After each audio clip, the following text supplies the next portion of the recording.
Sea, the United States is pushing back with a countervailing show of force to underscore its commitment to the maritime region's security.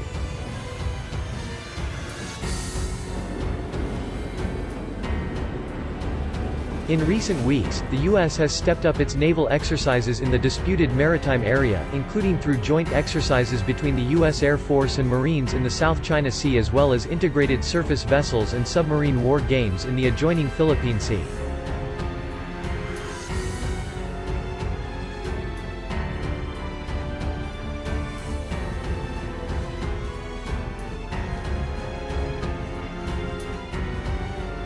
In late April, the Pentagon deployed the USS Bunker Hill, the USS America and USS Barry warships to the South China Sea, an exceptional show of force, according to strategic analysts.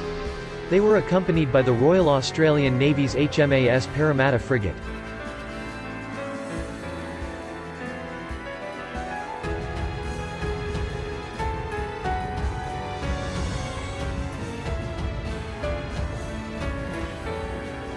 That was followed by multiple muscular deployments in recent weeks, part of what Pentagon planners say is a new integrated and flexible strategy, one that is clearly aimed at checking China's expansionist ambitions in the waterway.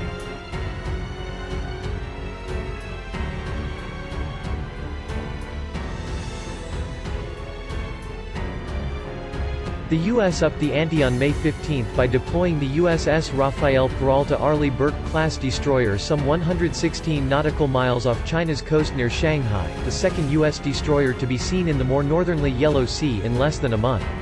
Significantly, the ships are geared for anti-aircraft and strike operations.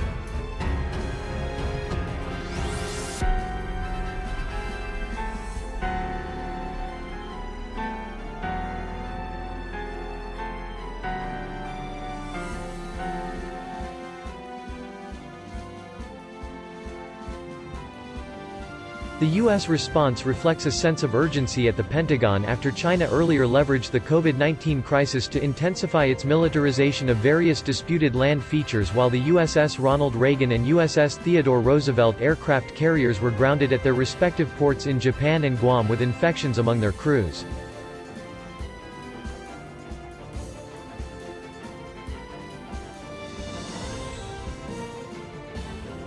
Most recently, the People's Liberation Army (PLA) Southern Theater Command deployed an Y-8 aircraft for anti-submarine warfare (ASW) patrol mission to the Fiery Cross situated near the Philippines.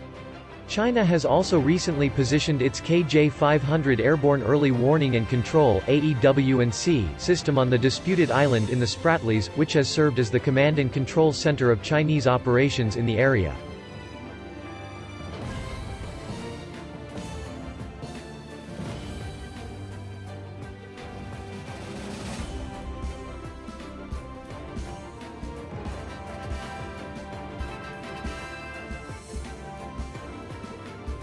It is within China's scope of sovereignty that it enhances construction on islands and reefs in the South China Sea and deploys defensive weapons in accordance with China's national defense needs. Zhang Junxi, a senior research fellow at the PLA Naval Military Studies Research Institute, recently told the state-affiliated Global Times. That's jangling nerves among smaller Southeast Asian claimant states, including normally quiet Malaysia. That's because Chinese ships have for months hounded a Malaysian oil exploration vessel operating with its own exclusive economic zone (EEZ), a standoff in which the U.S. intervened last month by sending warships.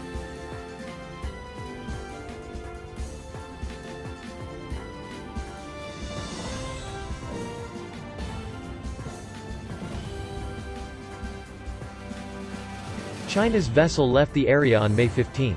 In an unusual statement for Malaysia's apolitical monarchy, King Al-Sultan Abdullah Riayatuddin Al-Mustafa Billah Shah said in Parliament on May 18 that increased activities by big powers in the South China Sea recently needs to be paid attention to. Despite the virus-caused suspension of multilateral exercises and foreign deployments due to COVID-19, the U.S. Navy conducted drills in the Philippine Sea from May 2 to 8 which focused on reconnaissance and surveillance exercises as well as surface, subsurface and amphibious operations.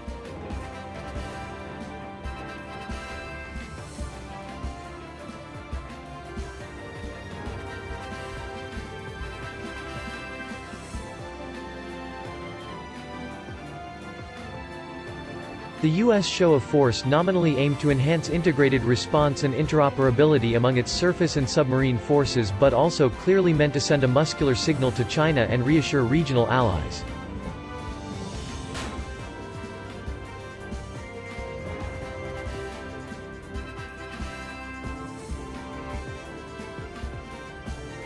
According to a statement by the U.S. Navy's 7th Fleet, based in Yokosuka, Japan, the aim of the exercises was to develop warfighting concepts, improve maritime lethality, and enable real-world proficiency and readiness, it said last week.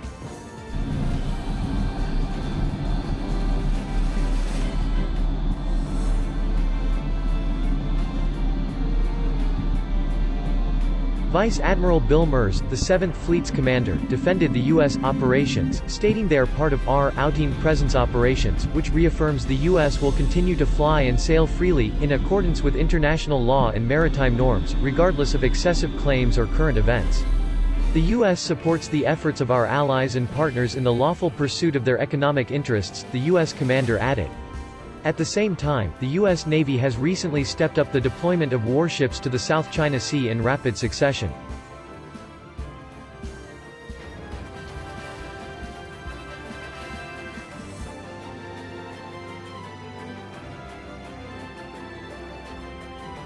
Earlier this month, the U.S. Navy sent littoral combat ships USS Montgomery LCS-8, USNS Cesar Chavez T-14, and USS Gabrielle Giffords LCS-10, the latter of which is armed with 100 nautical mile range missiles.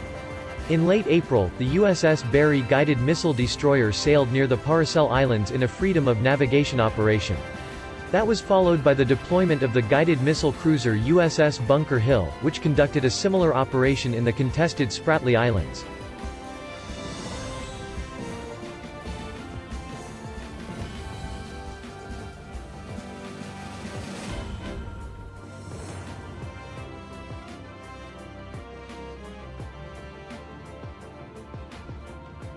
Moreover, on April 30, the U.S. Air Force deployed 2 B-1B bombers for sorties over the South China Sea as part of its new Dynamic Force Employment Model, a shift which apparently will replace permanent aerial missions in favor of more unpredictable missions in the disputed areas. The versatility and flexibility of Independence variant littoral combat ships rotationally deployed to Southeast Asia is a game-changer, claimed Rear Admiral Fred Katcher, commander of Expeditionary Strike Group 7 on May 13. There is no better signal of our support for a free and open Indo-Pacific than positive and persistent U.S. naval engagement in this region, he added.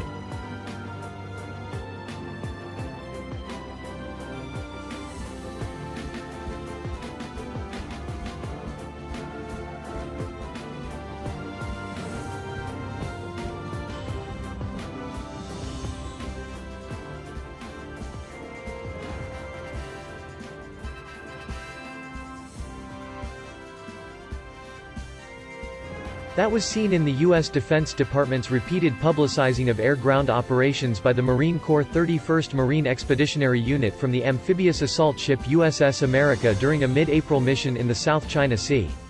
It looks to me that the U.S. Navy's efforts to highlight these operations has, in fact, picked up a bit, retired Navy Commander Brian McGrath told Stars and Stripes magazine. There is little doubt, however, that the pace of U.S. Navy operations in China's near abroad has picked up in the Trump administration as part of its overall signaling campaign to China.